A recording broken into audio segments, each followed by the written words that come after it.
ఖమ్మం జిల్లా సత్తుపల్లి నియోజకవర్గంలో శివాలయాలు కార్తీక సోమవారం సందర్భంగా నీలాద్రి, కాకర్లపల్లి, బొగ్గపాడు, కల్లూరు ముఖ్య క్షేత్రాలు భక్తులతో కిటకిటలాడాయి.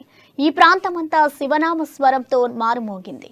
భక్తులు తెల్లవారుజాము నుంచే శివాలయాలకు క్యూ కట్టారు. శివాలయంలో దీపాలంకరణ చేసి స్వామివారి కృపకు పాత్రులయ్యారు. కాకతీయ సామ్రాజ్య అధిపతులు ఇక్కడ ఈ స్వామివారిని ప్రదర్శన జరిగింది. ఇక్కడ శిథిలమైనటువంటి ఈ యొక్క దేవాలయాన్ని నాగేశ్వరరావు గారు తర్వాత మరికొంతమంది పెద్దలు, గ్రామ పెద్దలు కూడుకొని ఈ దేవాలయాన్ని తిరిగి పునర్నిర్మాణం చేయాలని సంకల్పించారు. దానికి భక్తులంతా కూడా చేదోడు వాదోడుగా సహకరిస్తున్నారు. త్వరలో ఈ దేవాలయ ప్రతిష్టా కార్యక్రమం కూడా జరగబోతోంది. కాబట్టి ఇది చాలా మహిమాన్వితమైంది, స్వయంభూ దేవాలయం. కాబట్టి అందరూ కూడా ఈ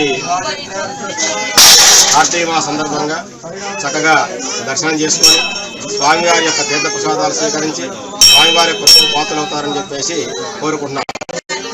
ఈరోజు కార్తీక మాసం ఫస్ట్ సోమవారం సందర్భంగా శ్రీ దుర్గాపారం సమేత కాశీ విశ్వేశ్వర స్వామికి రుద్రాభిషేకాలు, అర్చనలు, దీపారాధన చేసుకొని భక్తులు పెద్ద సంఖ్యలో పాల్గొని అలాగే అందరూ పాల్గొని స్వామివారి పాత్రలు కాగలరు.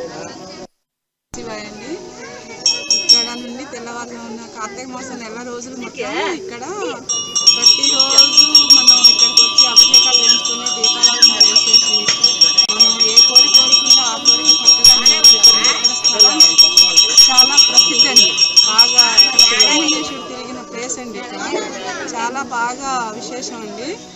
ఈ ఫస్ట్ నుంచి కూడా ఇది క్రీస్తు శకం కాకతీయులు పరిపాలించిన కాడ నుంచి ఇక్కడ ఈ విగ్రహం